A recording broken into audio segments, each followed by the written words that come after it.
ఓం నమో వెంకటేశాయ. September 7వ తేదీ రాత్రి ఆదివారం నాడు ఆల్రెడీ ఈరోజు మనం గ్రహణాన్ని చూడబోతా ఉన్నాము. బ్లడ్ మూన్ అంటాం మనము. సో రెడ్ మూన్ అనొచ్చు, బ్లడ్ మూన్ అనొచ్చు. సో ఇది భారతదేశం మొత్తం కనిపిస్తుంది. కుంభరాశి వారికి సమస్యలు ఉన్నాయని చెప్పుకున్నాం కదా. నెక్స్ట్ జరగబోయే ఇంకొక విషయాన్ని చాలా రేర్గా జరిగేది. గ్రహణాలు వస్తూ ఉంటాయి, పోతుంటాయి, సంవత్సరానికి ఒకటో రెండో వస్తుంటాయి, పోతుంటాయి. బట్ చాలా రేర్గా అరుదుగా సంభవించేటువంటి ఒక సంఘటన జాతక చక్రంలో గ్రహాల గమనంలో ఏర్పడబోతా ఉంది. అక్టోబర్ 18వ తేదీ నాడు. ప్రస్తుతం గురువు వచ్చి మిథున రాశిలో ఉన్నాడు. కరెక్ట్గా ఇది మిథున రాశి ఇప్పుడు మనం చూపిస్తున్నది. ఇక్కడి నుండి అక్టోబర్ 18వ తేదీ నాడు, ఈ సంవత్సరం 2025 అక్టోబర్ 18వ తేదీ నాడు గురువు కర్కాటక రాశిలోకి ప్రవేశిస్తూ ఉన్నాడు. సో గురువు అనేటువంటిది మీరు అబ్జర్వ్ చేస్తే ప్రతి సంవత్సరము గురువు మారుతాడు. ప్రతి సంవత్సరం మారినటువంటి గురువు సంవత్సరం పాటు ఒకే ఇంట్లో స్థిర నివాసం ఏర్పరచుకొని ఉంటాడు. ఎప్పుడైతే గురువు మారుతాడో ఆ గురువు మారినటువంటి రోజు నుండి 12 రోజుల పాటు మనకు ప్రతి నదికి, అంటే ఏదో ఒక నదికి పుష్కరాలు రావడం అనేటువంటిది సంభవిస్తుంది. ఈ సర్కిల్ అనేటువంటిది ప్రతి 12 సంవత్సరాలకు ఒక్కొక్కసారి మారుతానే ఉంటుంది. మేషరాశిలో ఉన్నప్పుడు ఒక నదికి పుష్కరాలు వస్తాయి, మిథున రాశిలో ఒక నదికి పుష్కరాలు వస్తాయి. అంటే గురువు మారిన రోజు నుండి 12 రోజుల పాటు. గురువు అనేటువంటిది మామూలుగా చంద్రుడు ఒక నెలన్నరకు మారుతాడు. చంద్రుడు 1.5 రోజుకు మారుతాడు. అలాగే సూర్యుడు నెలకు మారుతాడు. రాహుకేతువులు 18 నెలలకు మారుతారు. శని 2.5 సంవత్సరాలకు మారుతాడు. గురువు సంవత్సరానికి మారుతాడు. కానీ ప్రప్రథమంగా ఈ జనరేషన్లో మనం చూస్తున్న సందర్భంలో గురువు ఈ సంవత్సరం అక్టోబర్ 18వ తేదీ నాడు తను ఉన్నటువంటి పొజిషన్, అంటే మేలో మారిన గురువు మిథునంలోకి వచ్చాడు వృషభం నుండి.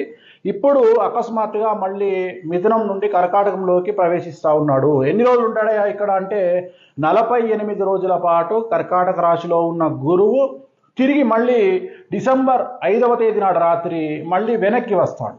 సో చాలా వెరీ రేర్గా సంభవించేటువంటి పరిస్థితి.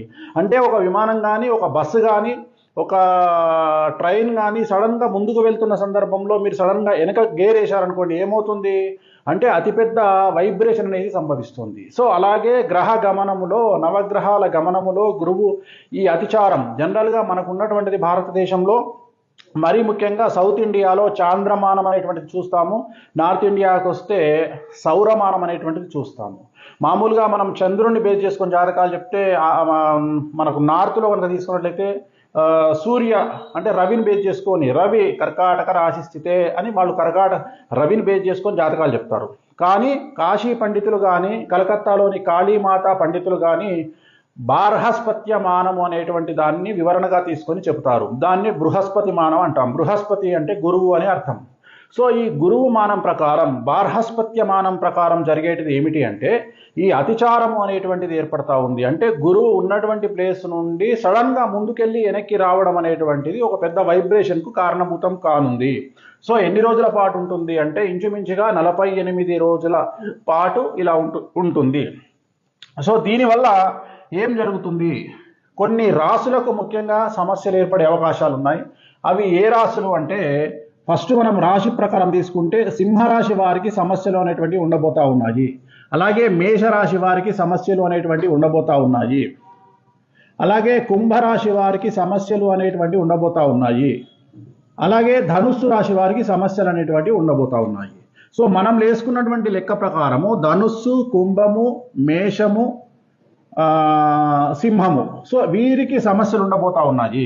అలాగే మంచి జరగబోయే రాశులను కనుక తీసుకున్నట్లయితే కన్యా రాశి, తులారాశి, వృశ్చిక రాశి, మకర రాశి, మీనరాశి, వృషభ రాశి, మిథున రాశి.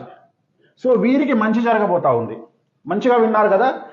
నెగిటివ్ జరగబోయే రాశులు సింహరాశి, అలాగే ధనుస్సు రాశి, కుంభరాశి, మేషరాశి, వీరికి నెగిటివ్ జరుగుతుంది. మంచి జరగబోయే రాశులు కన్య, తుల, వృశ్చికం, మకరం, మీనం, వృషభం, మిథునం, కర్కాటకం, వీరికి మంచి జరగబోతా ఉంది.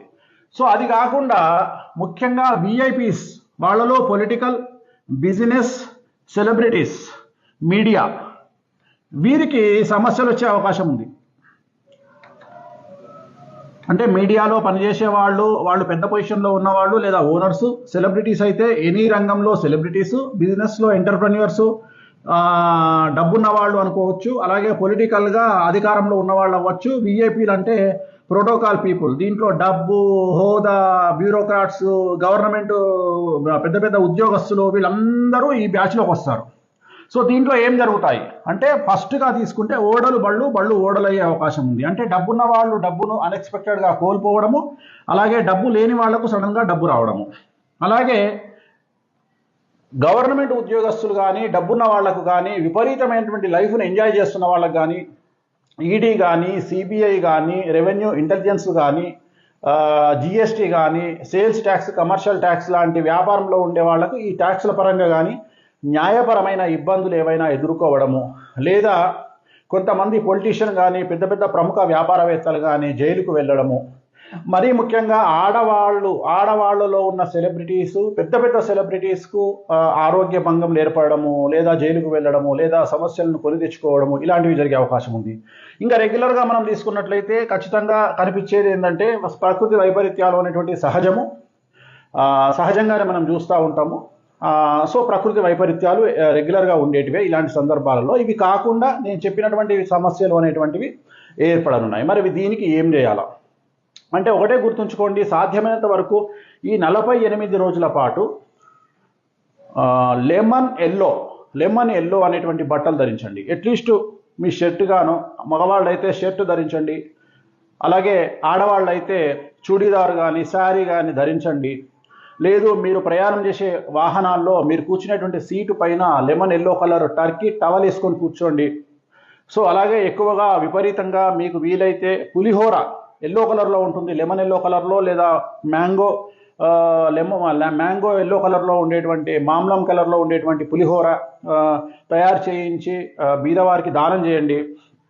వీలుంటే శ్రీకాళహస్తిలో గురు దక్షిణామూర్తి దగ్గరికి వెళ్ళి ఈ 48 రోజుల్లో ఏదో ఒక రోజు బయట, దేవాలయం బయట ఉన్నటువంటి పసుపు రంగు పూలను కొనుక్కొని వెళ్ళి స్వామివారికి సమర్పించి దాంట్లో నుండి 2 పూలు తీసుకొని వచ్చి, ఒకటి మీ జేబులో, రెండవది మీ బీరువాలోనో హ్యాండ్ బ్యాగ్లోనో ఉంచుకోండి.